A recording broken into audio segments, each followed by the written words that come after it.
Alright, so in this video, I'll show you guys how to get new users on Temu Infinite.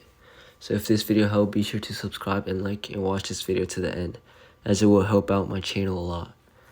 Alright, first thing I want to do is just click on U in the profile. And once you're here, just go all the way top in the settings, click on the settings, and make sure that your country region is selected to United States. Doesn't matter if you're from like Switzerland, Korea, New Zealand, or Mexico, just change it to United States. And now what you want to do is just change the currency to United States. I already have it as United States, so change it to USD. Now what you want to do is just go all the way back to see win reward. Click on that. Now what you want to do is just pick a mini game that you want to get infinite users on. So I'm going to just click on farmland. Alright, now just click on get water.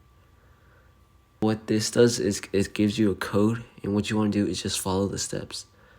So first thing you want to do is just click copy code. Now head over to Discord and just send your code to people in the chat to join your Temu code.